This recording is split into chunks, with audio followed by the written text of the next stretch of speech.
This is the Dollemore Daily, and I'm Jesse Dollemore.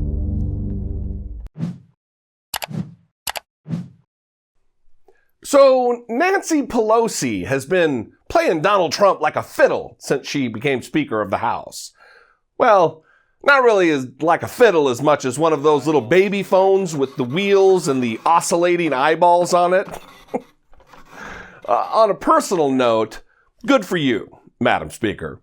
If you haven't been able to follow the back and forth related to the drama about Donald Trump's possible upcoming State of the Union address, let me get you totally up to speed. For reference, day one of Trump's government shutdown was December 22nd, and that matters because all of this is related to trying to get the government back open and almost 1 million people back to getting paid so they can take care of their families. Day 13 of Trump's government shutdown, January 3rd, Nancy Pelosi became Speaker of the House of Representatives again and sent Donald Trump an almost perfunctory letter inviting him to give his State of the Union address to Congress, likely thinking that this Trump-induced chaotic government shutdown would end or come to an end very, very soon. She wrote, quote, "In the spirit of our Constitution, I invite you to deliver your State of the Union address before a joint session of Congress on Tuesday, January 29th, 2019 in the House chamber," unquote. Well, almost 2 weeks later, when there was clearly no end in sight, on day 26 of Trump's government shutdown, January 16th, Nancy Pelosi wisely rescinds her previous invitation, which is totally her prerogative as Speaker of the House of Representatives. She cited a polite yet bogus and politically calculative reason of security concerns. Because when you have 800,000 Americans going without pay for week after week after week after week, you use whatever tools you have at your disposal to try to help put an end to the slow yet steady destruction of their financial situations. And on the very next day, day 27 of Trump's government shutdown, January 17th, Donald Trump responds with a letter not to negotiate or make an attempt to end the misery of hundreds of thousands of people, but instead to cancel Nancy Pelosi's long-scheduled trip with several of her members of Congress to Afghanistan. Since he is the commander-in-chief of the military and they were using military aircraft to fly into a dangerous operational military zone, he wrote, quote, "I am sorry to inform you that your trip to Brussels, Egypt, and Afghanistan has been postponed. We will reschedule this 7-day excursion when the shutdown is over," unquote. Now, I don't know how you all feel about it, but a trip which requires military transport and escort of any length to Afghanistan isn't an excursion. And what the hell would this 5-time draft-dodging coward know about it anyway? He's been in office as Commander-in-Chief of the United States Armed Forces for over 2 years now and has only spent a grand total of fewer than 4 hours on the ground in a combat zone visiting the troops he claims to love and support so much.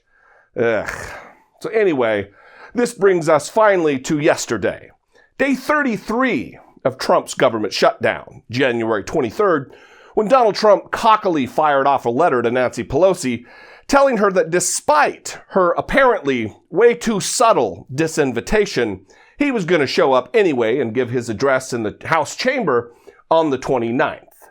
In his abomination to proper capitalization, he wrote, quote, "There are no security concerns regarding the State of the Union address.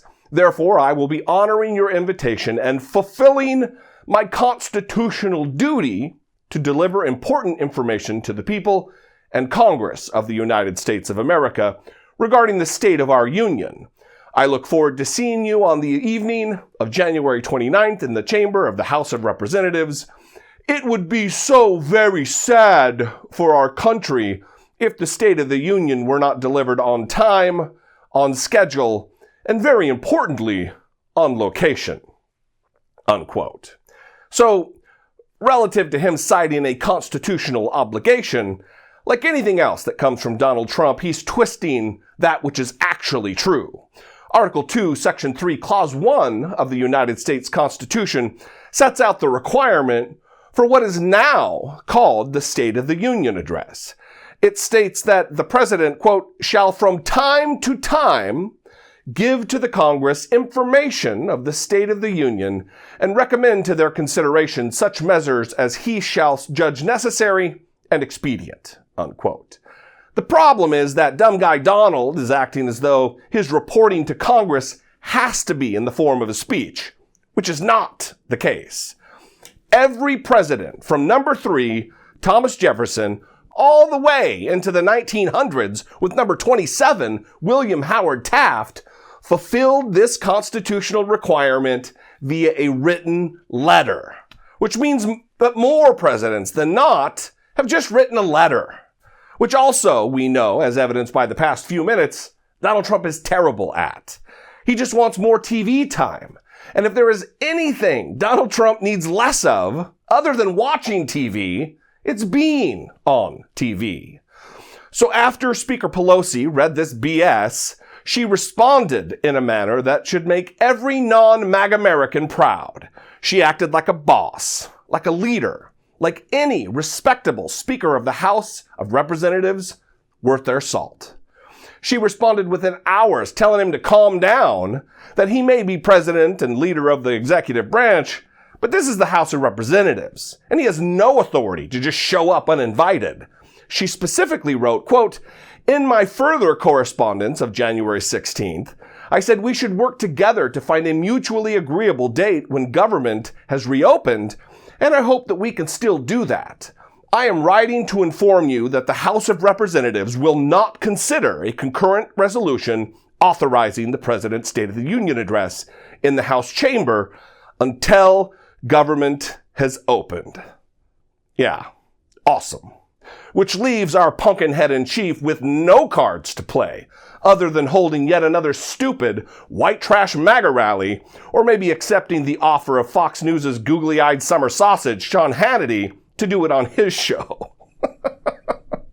Which really is pretty fitting considering it's Trump TV anyway.